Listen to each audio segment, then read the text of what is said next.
All right, this is the entrance of the gallery space, and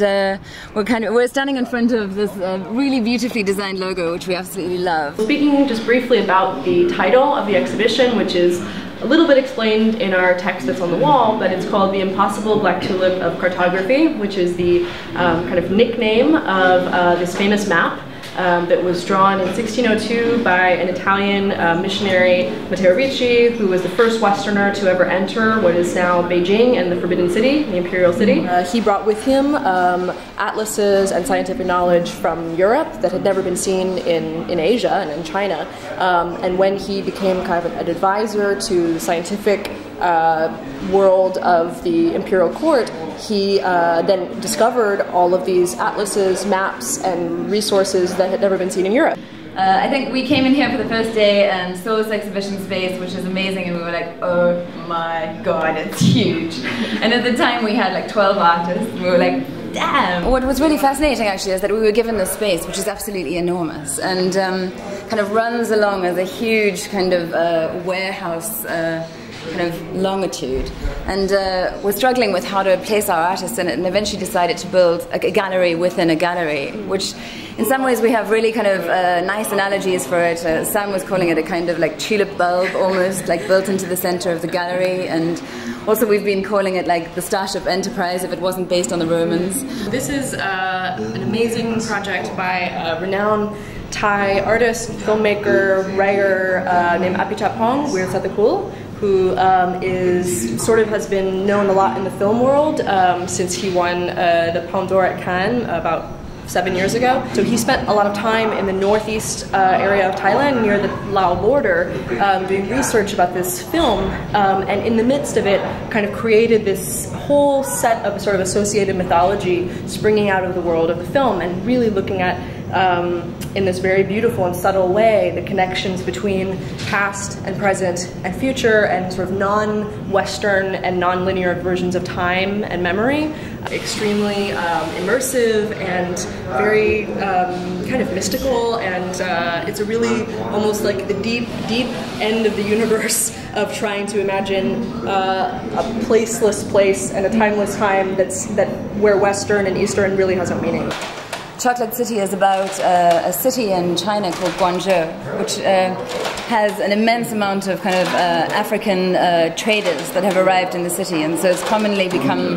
known as Chocolate City within China itself. So in this piece here, he kind of documents people's lives as they feel quite as they kind of misfit within China. So he documents African lives, and then over the sound, the audio track over this is a kind of futuristic narrative of China and Africa having melded into a kind of animist futurist scenario. So really kind of blending in with the realities of the kind of cultural mix of Africa and China.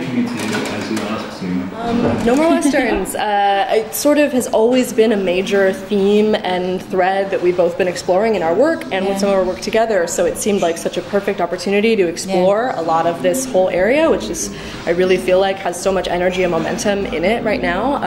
So for the exhibition, do you want to explain a bit about it? We began when we saw the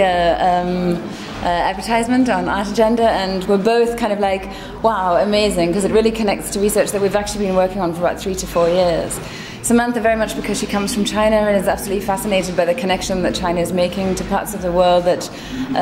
are possibly less expected, like China connecting to Africa or to Brazil. And personally, because I come from Africa, I'm really fascinated by how the whole African landscape is changing based on these kind of relationships. So this was one part of something that we were looking at, and then both of us have a really deep interest in futures and science fiction and how that can act as a kind of alternative philosophy for today. And so these kind of ideas of a kind of relationships that were bypassing the West, and then an idea of shifted futurisms moving into the global South and the East, kind of came together in this exhibition, essentially.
So this exhibition forms part of a larger festival, which is the Impakt Festival of 2012, this year called No More Westerns. The festival itself begins on the 24th of October and runs through to the 28th, and has a really extensive program of artist talks, workshops,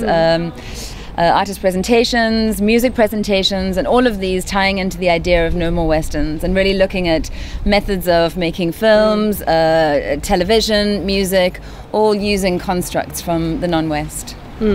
I think two of the things we're so excited about for music is Philistine, who is an American based in Barcelona, who travels the globe kind of collaborating with really unusual sources of sound and even creating his own instruments, also informed by this kind of indigenous innovation and craft. Also Chief Boima, who is an American